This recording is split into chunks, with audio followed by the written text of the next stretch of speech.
Jake's car sped down the lonely, winding road, the headlights cutting through the inky darkness that enveloped him. The moon was hidden behind thick clouds, casting an eerie gloom over the dense woods on either side. The trees stood like silent sentinels, their gnarled branches reaching out like skeletal fingers. Jake glanced at the clock on the dashboard. It was well past midnight, and the road seemed to stretch on forever, with no sign of civilization in sight. He turned up the radio to break the oppressive silence, but all he got was static. The unease gnawing at the back of his mind grew stronger with every passing mile. The road ahead appeared endless, each turn leading to more darkness. As the unease turned into a tangible dread, Jake tightened his grip on the steering wheel, hoping to find a sign of life soon. Suddenly, the car shuddered violently, and the engine began to sputter. Jake cursed under his breath, pulling over to the side of the road as the car came to a dead stop. He tried the ignition, but the engine only coughed weakly before falling silent.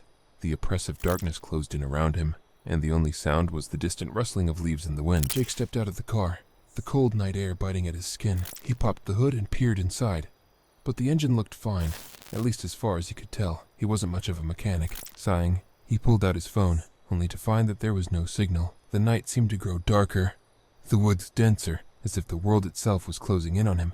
He scanned the road in both directions. It was empty, not a single car or sign of life in sight. The silence was deafening, broken only by the occasional whisper of wind through the trees. Jake's heart began to pound in his chest. He knew he needed to find help, but the thought of leaving the relative safety of his car made his skin crawl. Reluctantly, he grabbed a flashlight from the trunk and started walking down the road, hoping to find a gas station or house, anything that might offer some assistance. The beam of his flashlight cut through the darkness, but it did little to quell the growing fear inside him. Every rustle of leaves, every creak of branches made him jump. As Jake walked, the woods on either side seemed to press closer, the trees almost leaning in toward him. His footsteps echoed in the eerie silence, the only sound in a world that felt increasingly unreal.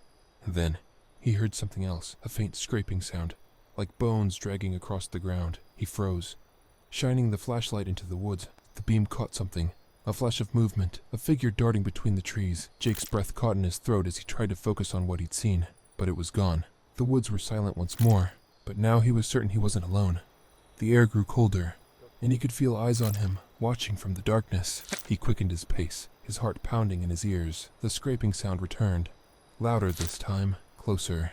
Jake dared to look over his shoulder, and saw a lanky figure emerging from the shadows. A tall, emaciated creature with skin stretched tight over its bones, its eyes glowing faintly in the darkness. Jake's blood ran cold as the creature stepped into the beam of his flashlight.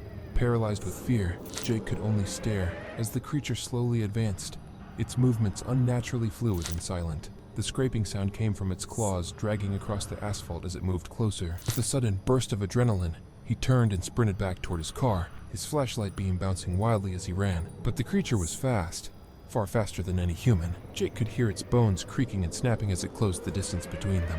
Jake reached his car, fumbling with the door handle as the creature's breath brushed the back of his neck. He managed to yank the door open and dive inside, slamming it shut just as the creature's claws scraped against the metal. He locked the doors, his hands shaking uncontrollably, and tried to catch his breath. For a moment, there was silence. Jake dared to hope that the creature had given up, that he was safe. But then, slowly, a bony hand tapped on the window, the claws clicking against the glass. Jake screamed, trying to start the car again, but the engine was dead. The creature leaned in closer, its hollow eyes staring at him through the glass, a cruel smile stretching across its skeletal face. Without warning, the creature smashed its fist through the window, the glass shattering in a spray of deadly shards. Jake tried to fight it off, but it was no use. The creature was too strong, its bony fingers wrapping around his throat, lifting him out of the car with terrifying ease. Jake gasped for air as the creature dragged him into the woods, its hollow eyes never leaving his. The last thing he saw was the dark, twisted trees closing in around him